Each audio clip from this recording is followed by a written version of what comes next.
This is Mar Ortoleza. I'm the Vice President for Equality High. And I'd like to welcome you to our third of 7 Equality High Pride Talks. The title for today is Queer Artists and Their Work. And we have 2 guests. We have Adare and we also have Ilana. I'd like to get some feedback. Sorry about that. So many things to mute here in the studio. Our 2 guests today is Adare and Ilana. We'll get to them as soon as we go through with some housekeeping. And I'd like to, first of all, thank our 2 co-sponsors for this event.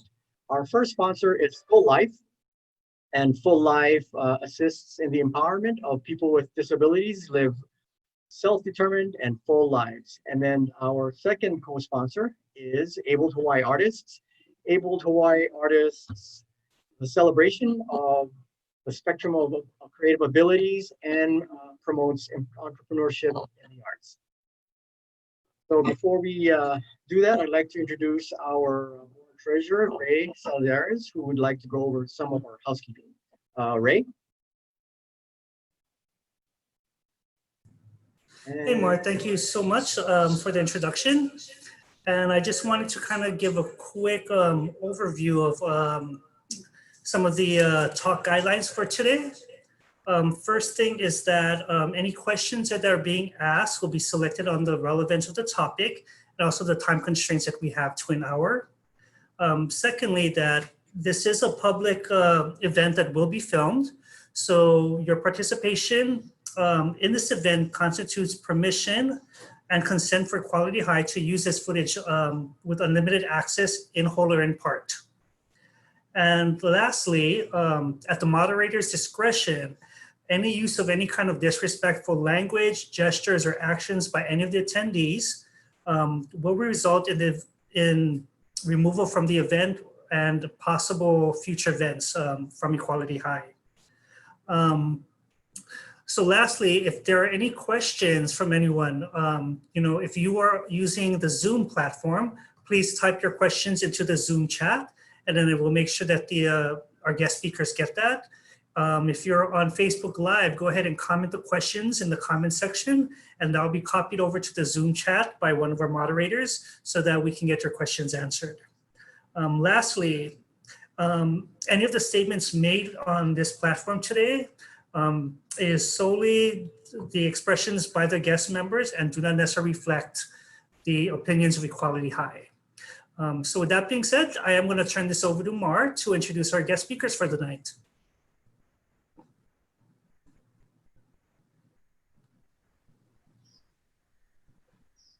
All right, thanks for that, Ray. And then before we introduce our guests, I want to let everyone know Equality High envisions a thriving and empowering culture that proactively engages in creating an inclusive and diverse queer community through through aloha, leadership, resources, and services and education.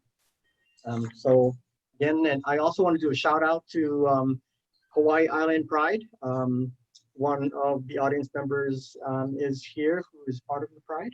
So welcome to all the Pride members, audience. So we go now to our guests. The first guest is Adare, who is a non-binary artist, and they will be discussing their body of work called Restraint and Revolution.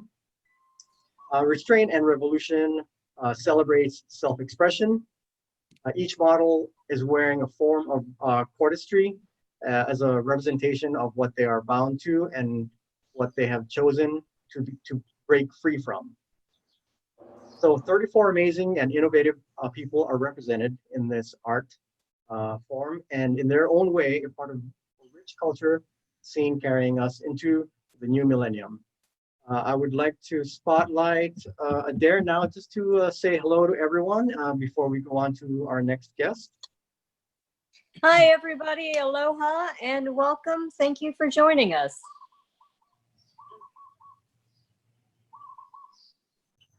Thanks, Adare. Our next guest is Ilana Acevedo, and she is a painter who studied art at Antioch College in Yellow Spring, Ohio. She has been living on the Big Island for over 30 years.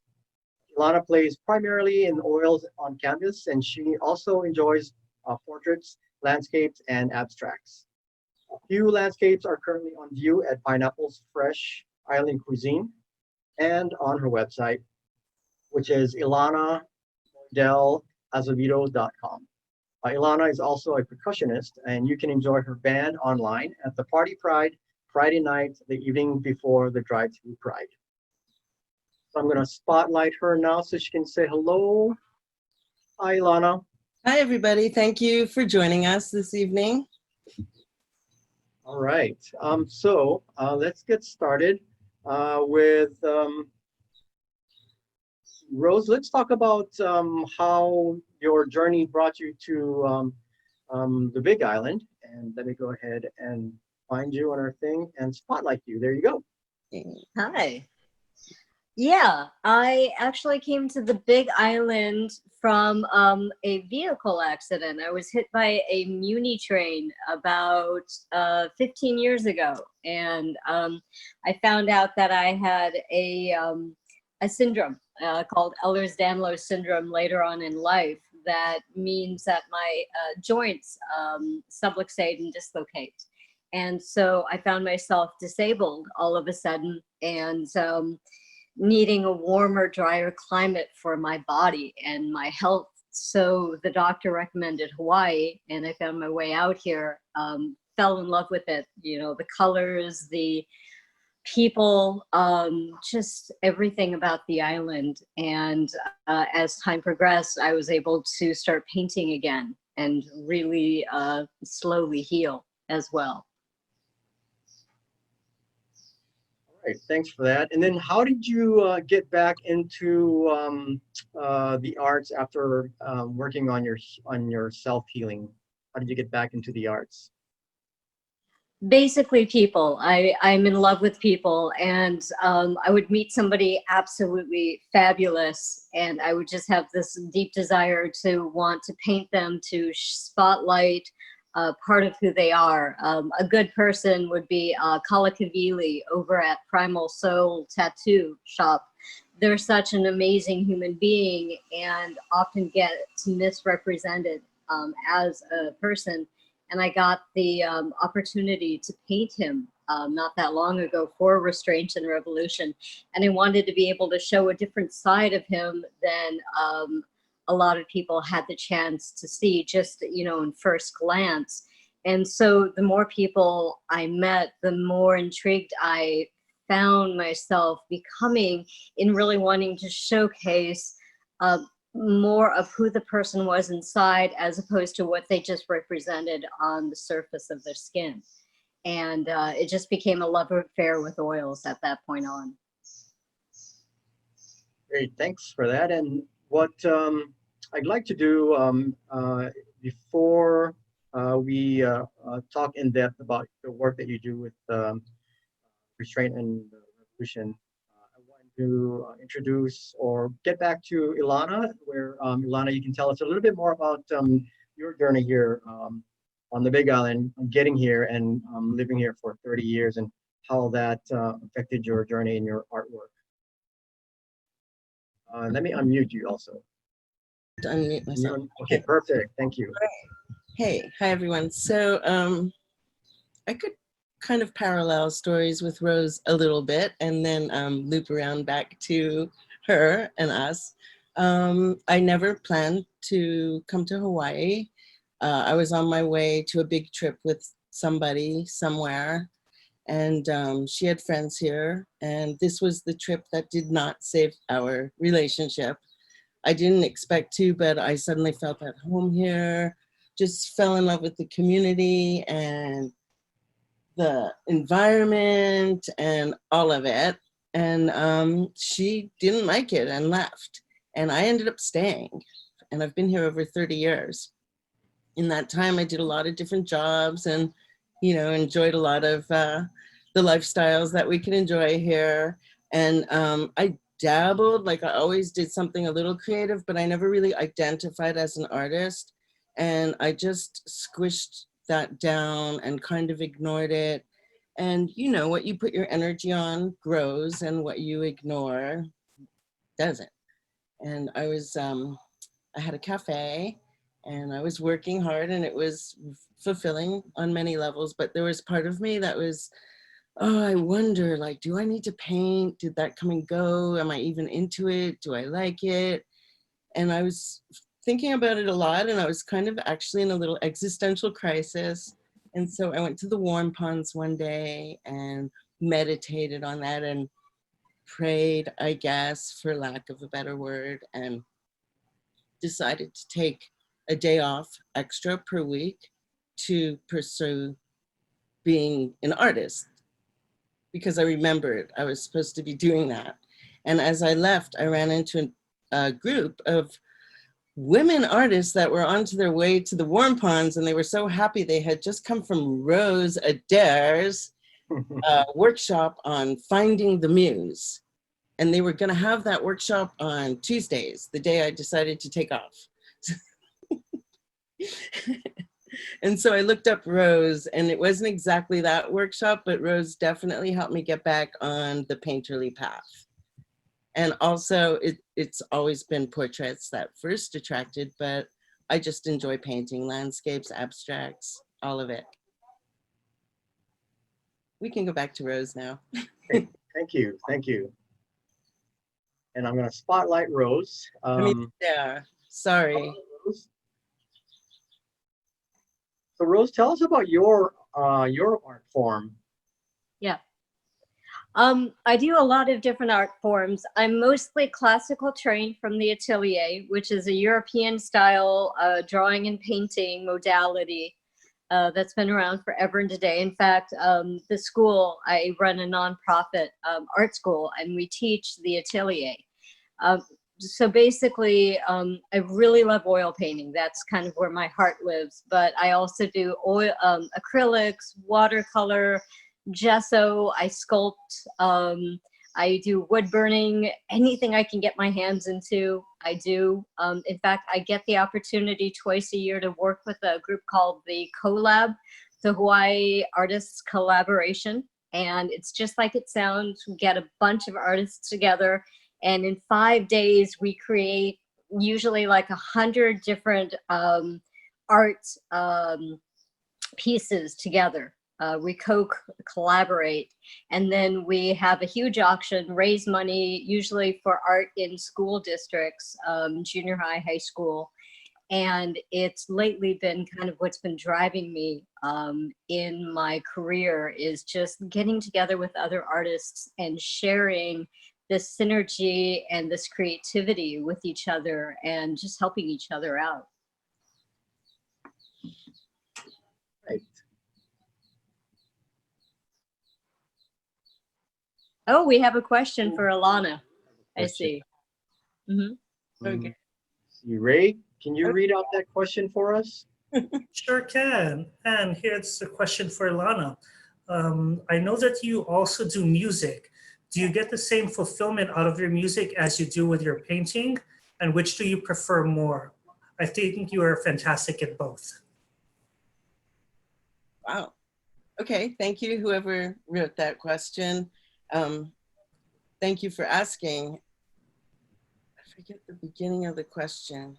But anyways, I can definitely talk about it, because while I was avoiding art, I started drumming, and I never took it seriously. It was a distraction. But I kept doing it and doing it until finally I had to admit I was a musician. And also later in life learned to read music. So I was able to, you know, open up and try all different kinds of musics and be part of the community. I get to play in musicals, and I've played with the Camuelo Symphony a couple of times, and that was all unexpected. And I need both. I need to paint. This painting thing, it's been a few years. I've painted, I've explored, I've shown.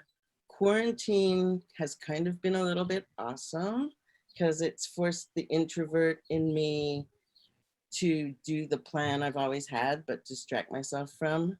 And practice time in music is great, but ultimately the thing in practice is that's my extrovert thing, and I need it. I get to play with other people and connect, and we create something together. But when I paint, that's my world. It's my introvert thing, and no one could tell me, oh, that painting doesn't go that way, which they could tell you in music, even if it's your song. So. Mhm. So I really need both. It really balances out the extrovert and the introvert in me. And there is so much similarity in the process in each of them. It's just really important to do soulful activity and play and create in this life. That's my public service announcement for our spirits. Thank you, Ilana. So I guess I want to ask you, how does your art inform how you approach your community and how you interact with the community?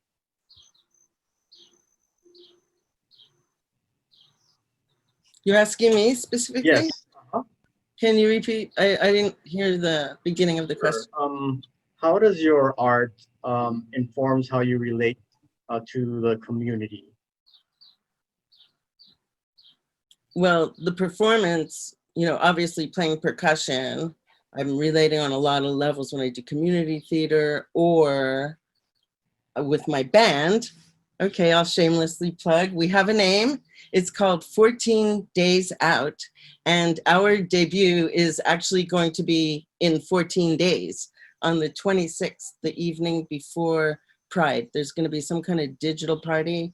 And we're going in to record on Monday. And somehow they're going to mix us in with the other stuff going on. So please come check us out. I love our band. There's 7 of us. We just range in all different kinds of people and personalities and instruments and all of it. So, and we like to do uplifting music. So that's definitely obvious in performance art. In my painting, even though I said it's an introvert activity and I do it alone, the circuit is really complete when there's a viewer, definitely. So the opportunity to show and have people respond to the art is very important. Also, along the way in my process, I really need to speak with and see and be around other artists and have them share their process. And I also listen to podcasts and I find out like that the insecurities that I have and the ways that I mess with my head is very common. And then it's easier to let it go, for example. How about you, Rose? I mean, how about you, Adare? I'm practicing. You're doing awesome. Thank Okay. you. I love co-creating. Co-creating is one of my favorite things, be it with another artist or actually be it with a person like a patron. One of my biggest things is to work with somebody to create like the painting or the object or the whatever we're making, manifesting. Another thing I love to do is putting shows together and not just having it be art on the walls. I tend to kind of go a little above and beyond with that. We've done circuses before. We've had musicians. We've tied in performances, fire, burlesque, dancers, DJs. Yeah, we've had like 20 performances with art at the same time, and just these just huge, beautiful night events where we just get like the writers and the musicians and the dancers and the art all together. And there's nothing more amazing than like having one of my paintings and the person who's in the painting actually performing in front of that painting. It's mind-blowing. It's one of my favorite things to do. So anytime I can be interactive with my art, I really try for that.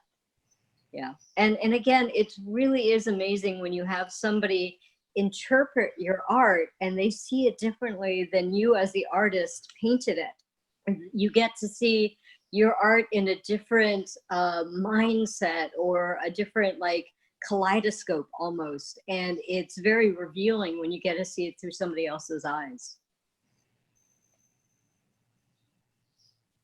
Right, thanks. So Adair, how does your queerness show itself in your art? How does my what? Your queerness show itself in your art? All over the place. Oh yeah. Yeah, pretty easily. So most of the people I paint tend to be queer or have some form of queer affiliate. Oftentimes, like, I'm a really big proponent of LGBT, me being queer and trans myself. So I often will represent myself in my art through people that I admire. And so I'm always looking for people that I want to display. One of the people I got honored to paint with Restraint and Revolution is Kimberly Dark, and she's on the island, and she's just a force to be reckoned with. If you don't know her, look her up. She is an amazing poet and writer, speaker, very passionate, very prominent human being. And so I look for these people that have resonance within myself. And I always, it feels like the more I paint a person, the more I'm uncovering the tapestry of the universe. And I'm starting to understand the bigger picture of us as human beings. And I think with like the LGBT community, a lot of it's unrepresented. And so it's a margined area that I really try to spotlight. And there's other areas that I try to spotlight as well. You know, focuses on women's issues have been really central in my work currently. There's been a lot of attention on Black Lives Matters of what's going on right now with,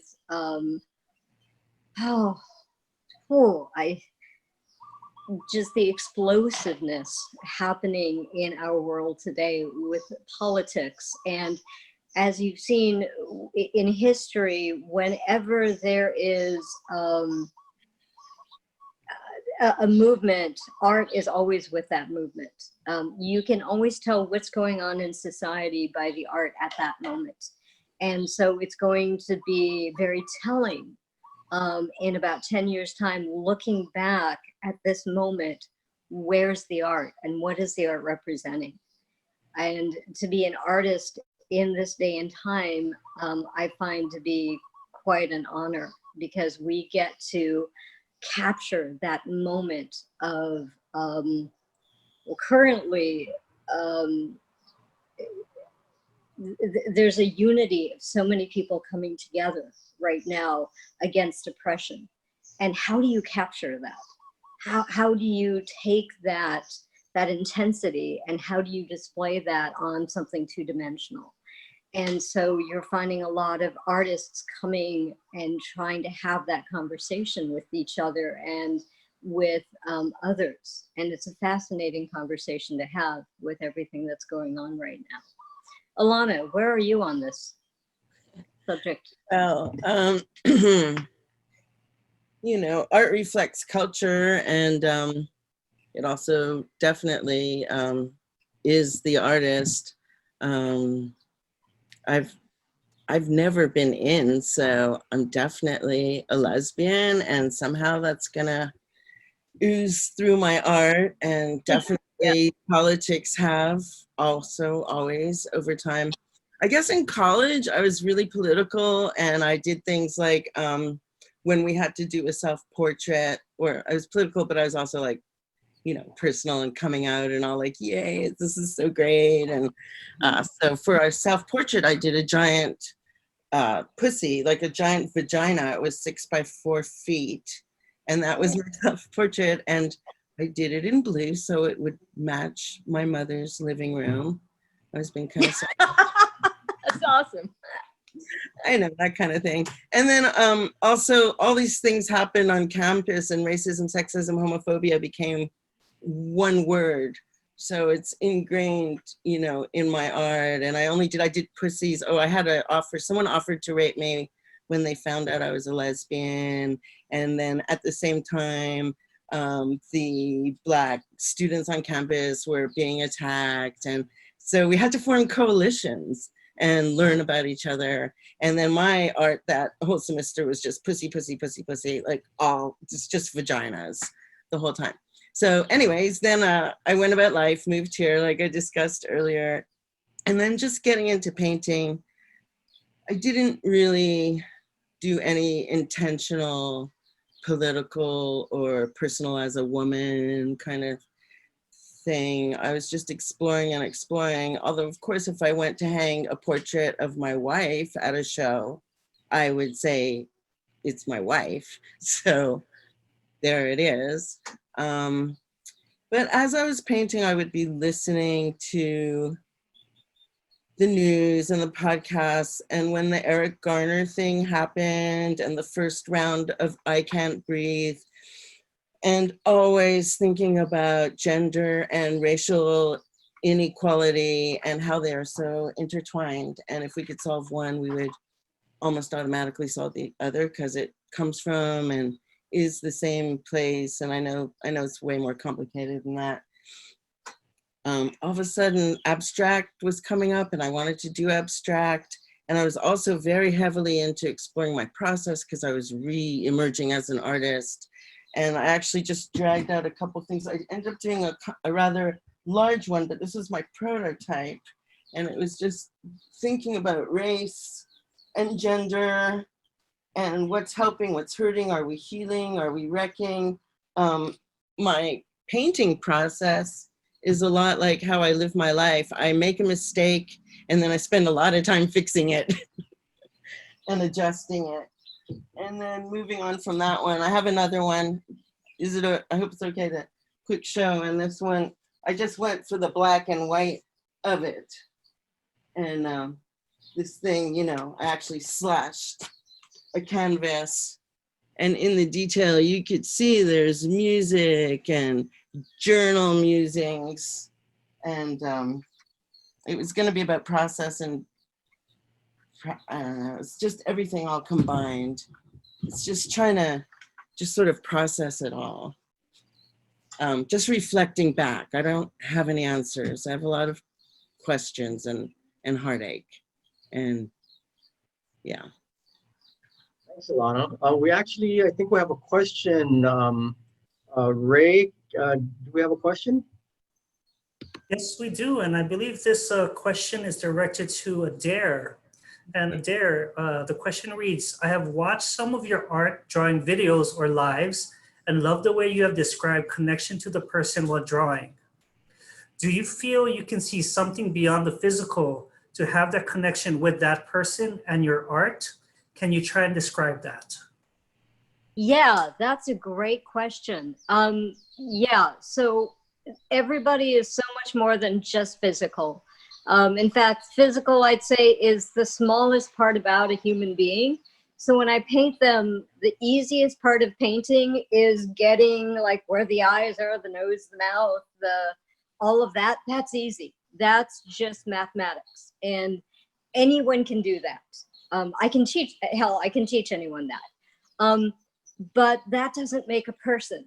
That just makes the outer shell of the person. The person themselves is this beautiful, amazing spirit that is only them. And they are the only ones to have like a certain look in the eye, or the way their mouth lifts up, the way their head tilts, a way that they their body angles just slightly, that only they capture that. And it's the reflection of who they are internally coming through externally. And it's amazing to witness and to find those little idiosyncrasies. And what I love to say when people are getting painted, because people will always come up to me and they say, oh, can you just take my wrinkles out? Can you make me 5 pounds lighter? Can you, fix the mistakes about me? but it's our mistakes and it's our blemishes and it's our wrinkles and it's our stretch marks and it's our scars that make us who we are. It's that's our beauty. Like I get teary thinking about it, because that's our essence. Our essence is not in what we consider perfection. If anything, the perfection is the boredom. And it's the thing that just, I don't know, I don't even acknowledge the perfection anymore, because it's so bland. It's the imperfections that make us who we are. And those are the things I look for. And those are the things I paint. And those are ultimately what makes a person really read as who they are and become truly beautiful. So I think that's the answer to the question. Yeah. And again, when I do paint, just an aside to that is I don't paint in a style. I don't paint classical unless the person feels classical. If the person feels impressionistic, I'll paint impressionistic for them. If they feel surreal, I'll paint surrealistic. I'll actually paint the style of the person and not my style. My style doesn't matter. Thanks, Adare. We're halfway through, and it's been amazing getting to know about each of our guests. So keep the questions coming. On the second part of our event, I wanted to focus on your work, your body of work. And I know we had a little preview from Ilana earlier, so I know we've got a lot more that we'd like to go into, Ilana. For now, what I'd like to do is focus on Adare, your work, body of work called Restraint and Revolution, which I botched the introduction on that. So I know you could do a much better job. And then just tell us more information and insight about it. I'm gonna unmute myself right there so I can actually talk. And I'm gonna cheat and use my book, because hey, I have a book. So Restraint and Revolution came about me just painting my friends and realizing I had amazing friends that were really had incredible stories. And I wanted to, how do I put it? So I would go to museums and I wouldn't see my friends up in the museums. And I was kind of disheartened by that. And I wondered why that was. And so I decided to just paint my friends and put them up in shows. So I got to do, I think there's 34 paintings that I got to do, and they range from 4 feet to 14 feet. I paint really, really big. And I got to go and do an American tour with them and show in about 14 different places, from Hawaii to Maui, Seattle, Las Vegas, San Francisco, LA, all over the place. And they were really great big shows. We had an amazing time. And I got to paint a lot of diversity. I got to paint, I'm just flipping the book over. Oh, the painting behind me. Wait. I love this guy. Okay, so this is Robert Moses. Robert Moses is amazing. He started off as a dancer in San Francisco and Oakland, California, and then later did the Moses, give me a moment. Robert Moses, he had a group of dancers under his name, and he was very avant-garde. He did a lot of things that had connection with protesting, that were thought-provoking, that weren't just ballet. And they were really pushing the limits of what you could do with dance. Robert Moses Company was the name. And I had the chance to meet him and paint him and work with him. And it was just, oh God, it was a life dream. And that's actually the painting right behind me, speaking of which. Other paintings, like this one is 14 feet long. Whoa, it's Burning Man. Burning Man. Karen Casalito, she is an epic metal sculptor. She does these 30-foot sculptures that are beautiful. One is like, it's a woman and fire is weeping from her eyes. It's just, oh God, it's incredible. It makes your heart just bleed. This is another one. And then this will be the last one I talk about, I promise. This is Castro Madonna, since we're in the land of pride right now. Here's a close-up. I love this. This is the Sisters of Perpetual Indulgence. They are a brilliant group that goes out and they do a lot of really good in the community. They started in the 1970s, the height of AIDS, to bring awareness to San Francisco. And they are all over America, actually, I think the world now. We even have a sister in Hawaii, whoop, whoop, just saying. So I really focus on diversity and different pockets of diversity, not just LGBT, but also spiritual diversity, cultural diversity, diversity in sexual diversity, gender diversity, just any kind of diversity I want to spotlight, and I want to have that conversation. And the great thing about this book, I did this with my partner, Alex Stitt, who is also an advocate for the LGBT community. We did this together to spotlight everyone's wonderful stories. So everyone's stories are in this book.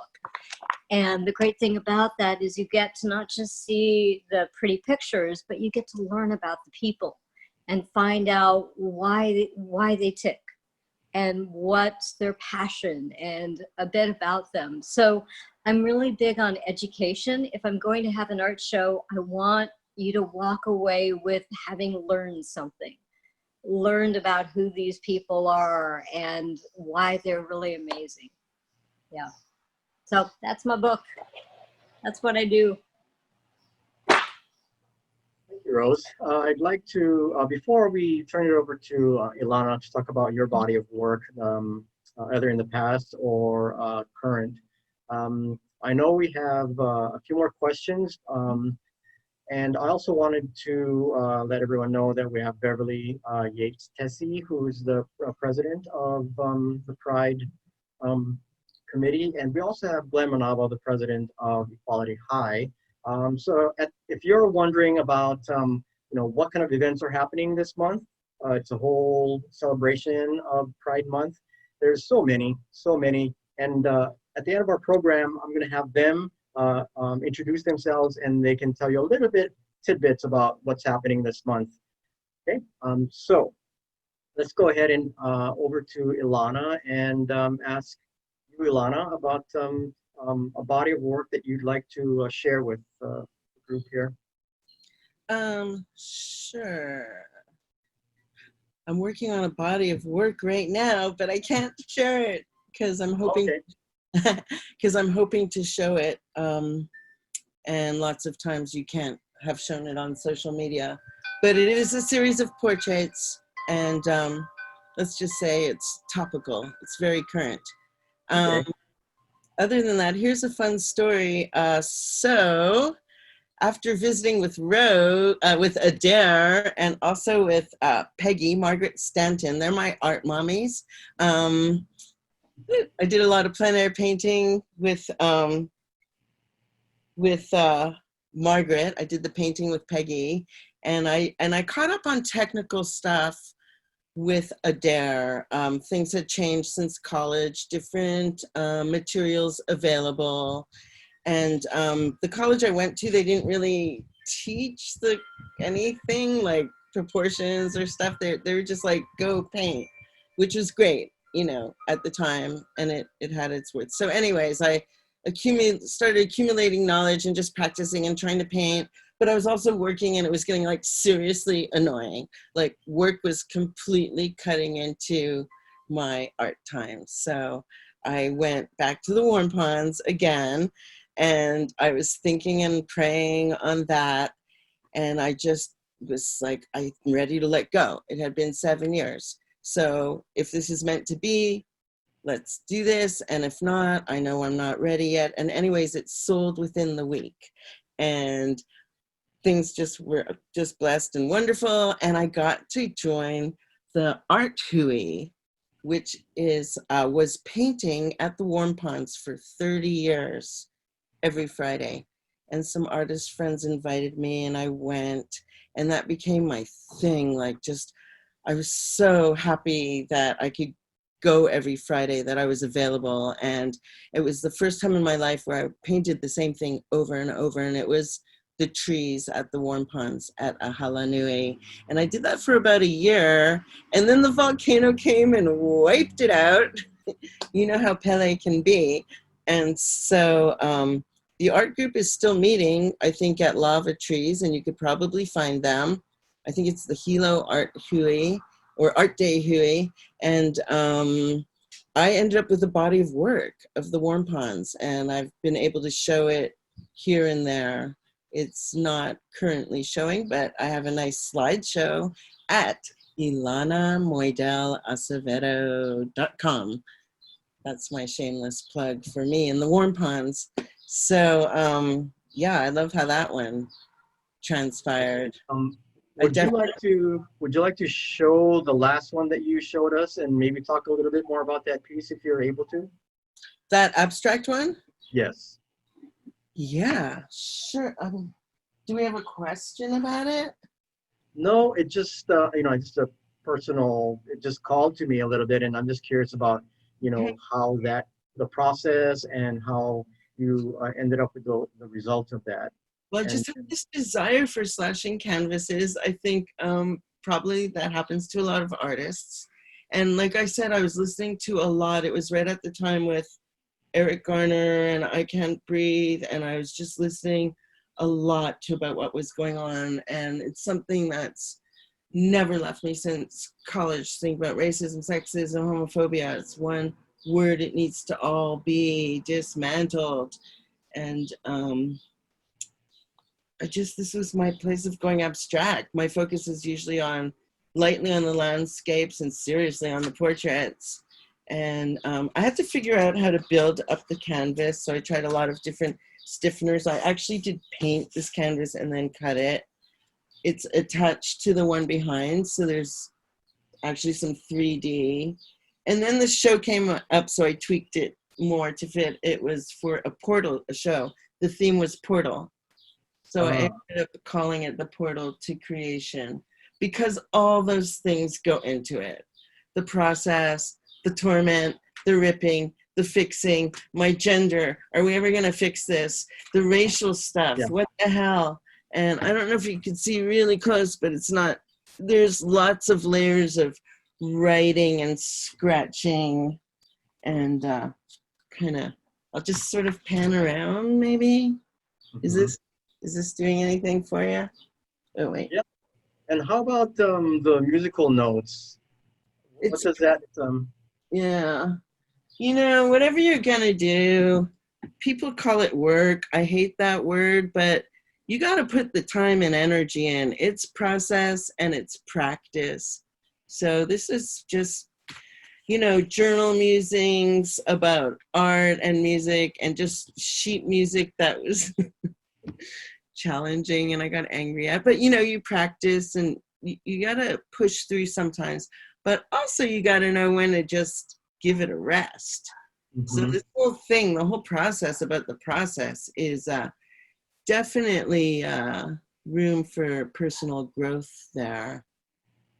So you can see even the canvas inside, I painted these canvases, there's lots of layers, and then I slashed, and also the stitching, it's like a nod to women and crafts, something I'm not into, but yeah, that's what held up half the sky all these years, women and crafts. Yeah, thanks for the opportunity to share this. It was definitely personal and a way to really think through some things and work out some stuff. And I want to continue with this slashed canvas thing.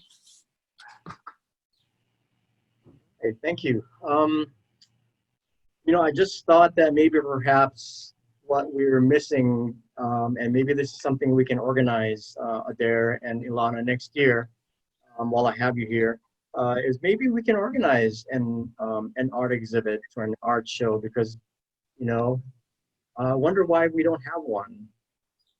I think that would be lovely. I think that would be absolutely wonderful. Yeah. And if you know my work, it's going to be inclusive. Yes. Yay.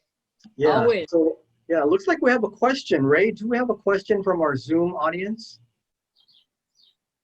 So we have a question that comes from actually Facebook, and Okay. this is directed to both of our speakers tonight. And the question is, do you feel like your LGBTQ pride shines through your art? Ilana, do you want to take that first, love? Well, I feel like I already answered that So please go ahead. Okay. Depending on the series, so Restraint and Revolution, definitely, absolutely. Other series, possibly not as much. When I'm doing, I think there's the Woman in the Water behind me is from a series, Mahalo Nui Loa, and it's all women honoring the elements of the island.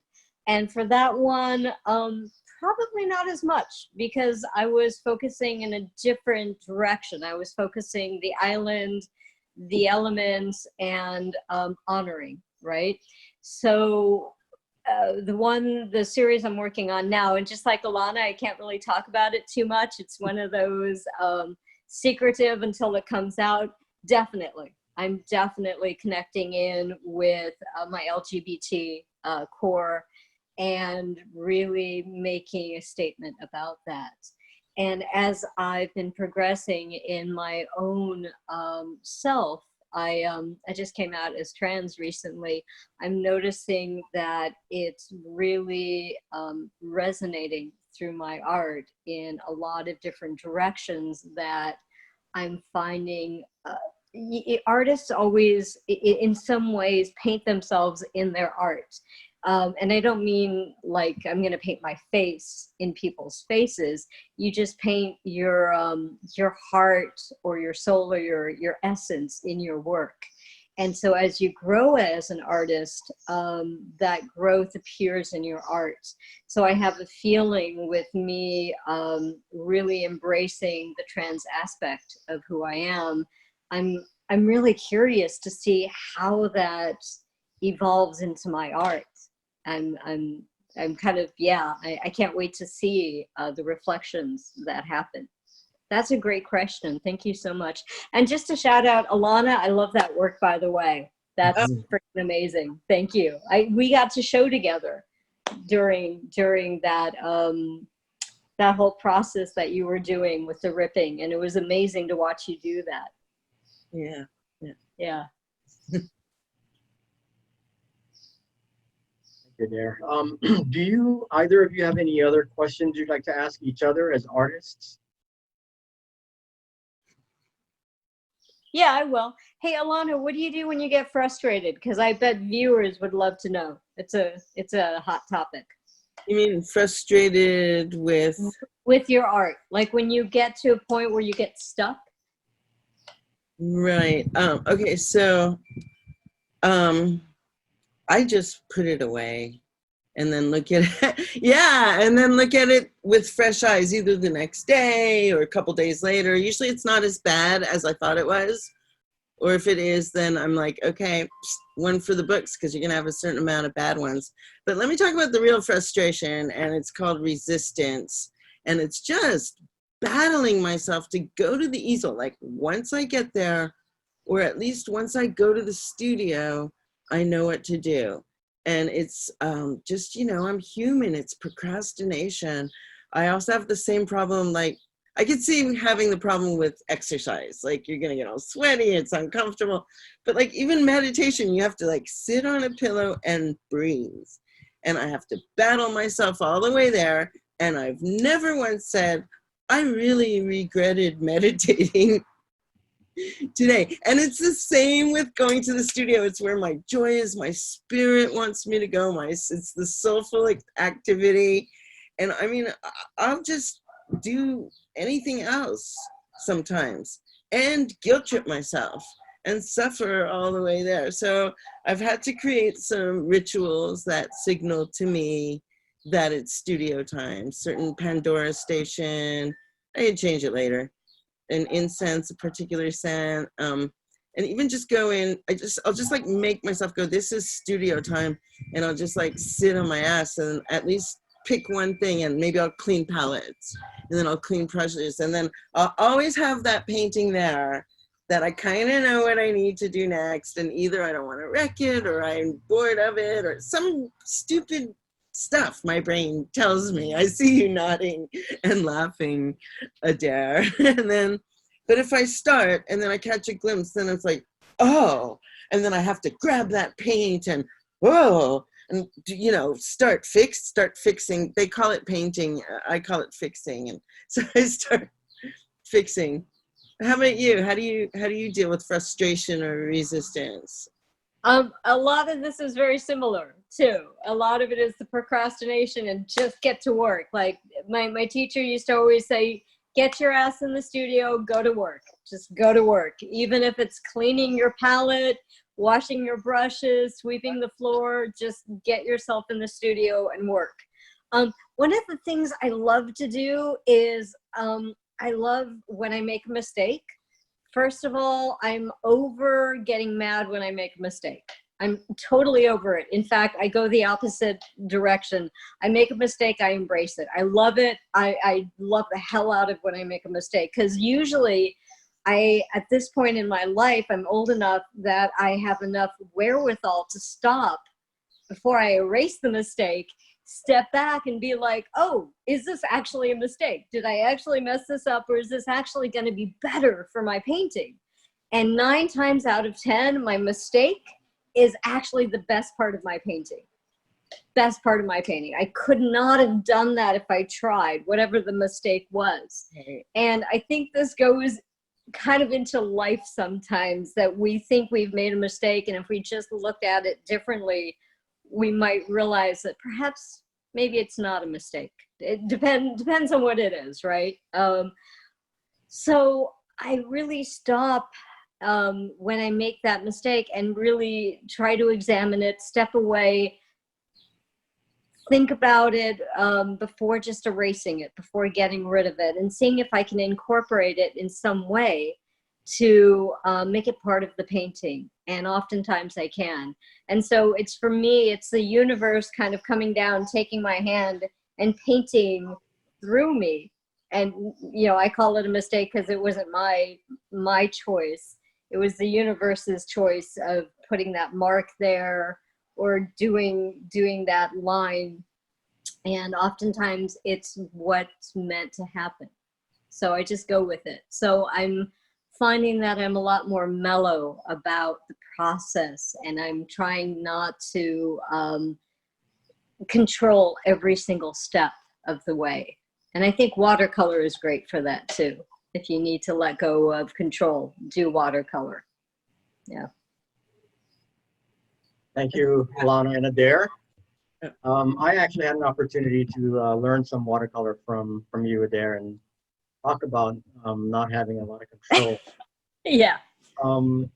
So before we introduce Beverly, who is the president of the Hawaii Island Pride Committee, I wanted to ask Ray, because I think there's a question, Ray. I believe so, and I think we have time for just one more question. And this is directed to both of our speakers. And the question is, has your art evolved in any way since living here in Hawaii? Who wants to go first? I'll go. Definitely. I mean, I like to think that no matter where I live, I've evolved as a human and hence as an artist. I think Hawaii definitely amplifies everything.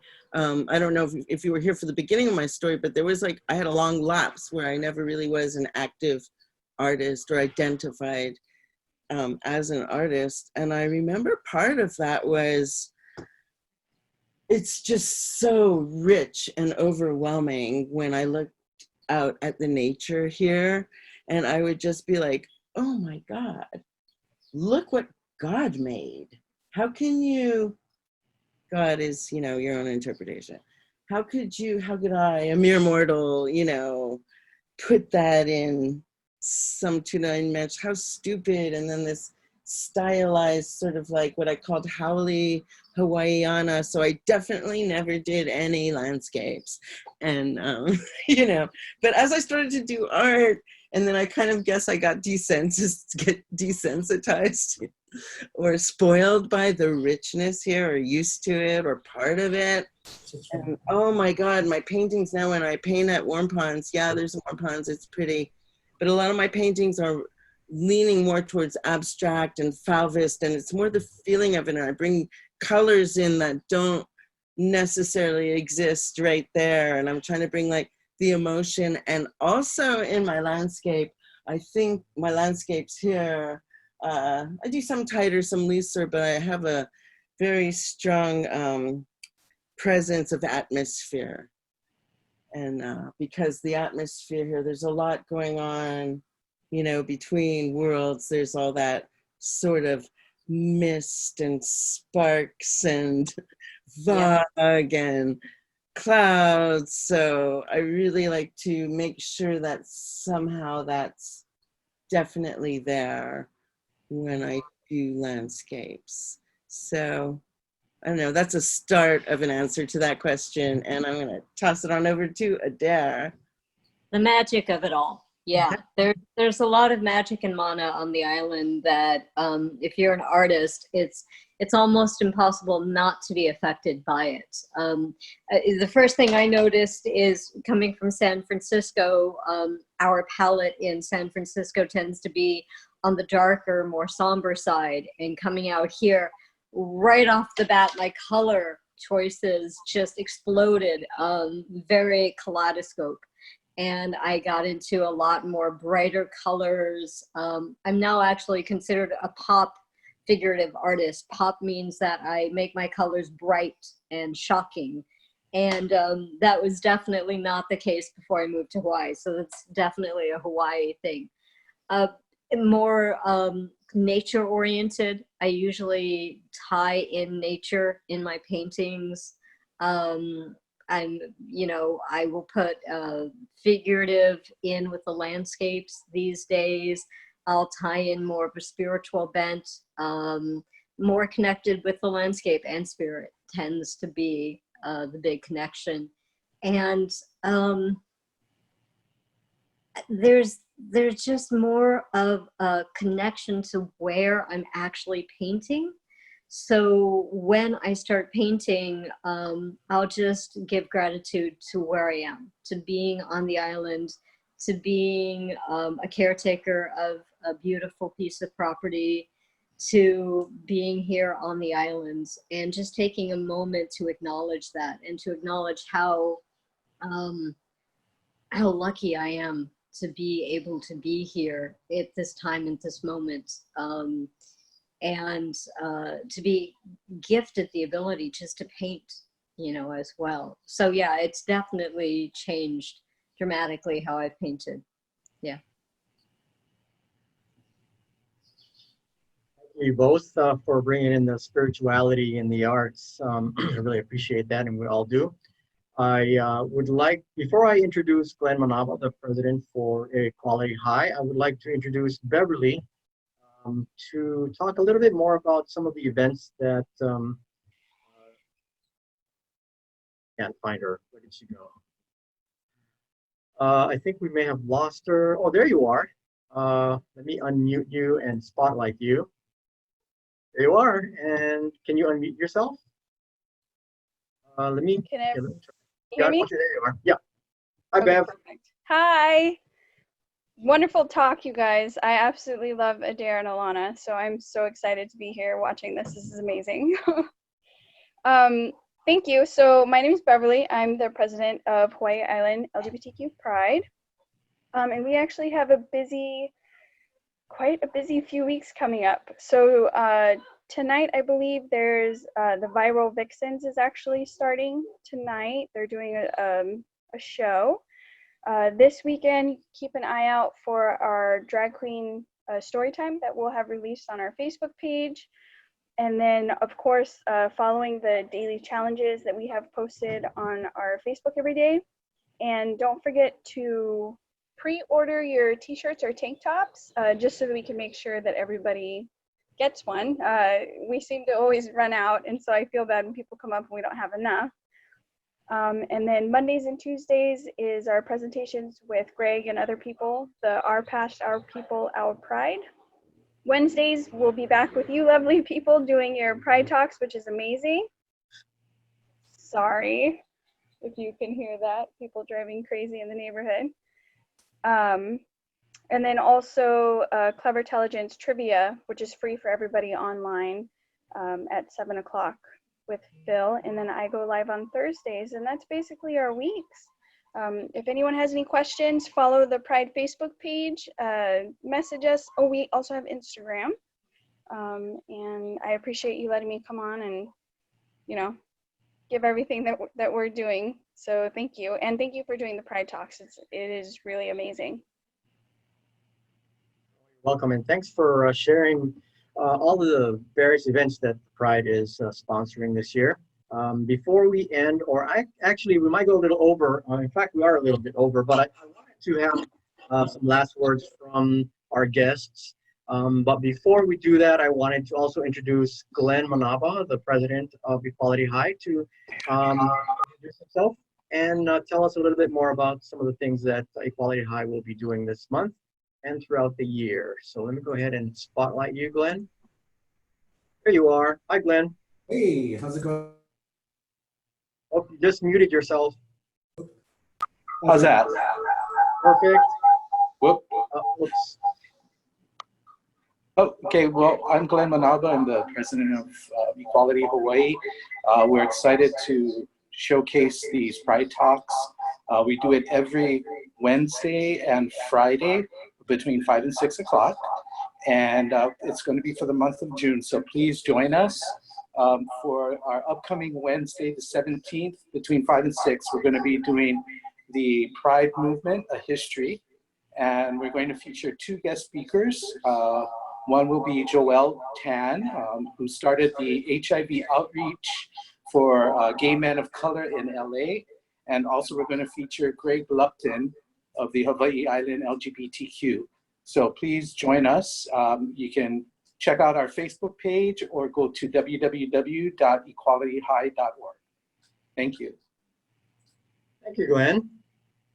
So before we end our event today, I'd like to ask Rose, Adare, and Ilana if you'd like to say any last few words before we end.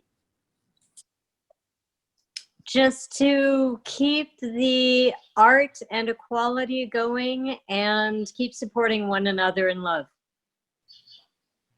Thank you, Adare. And then Ilana. Okay.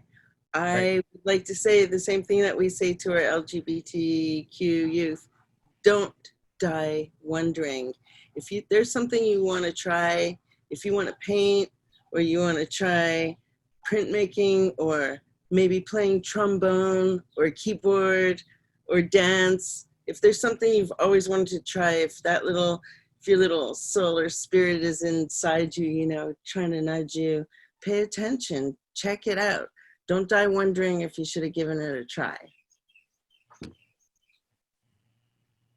Thank you, Ilana.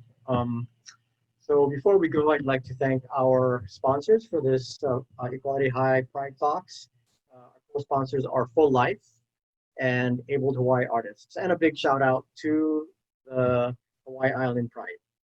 Everyone take care of yourself, take care of each other, and have a beautiful evening. Aloha.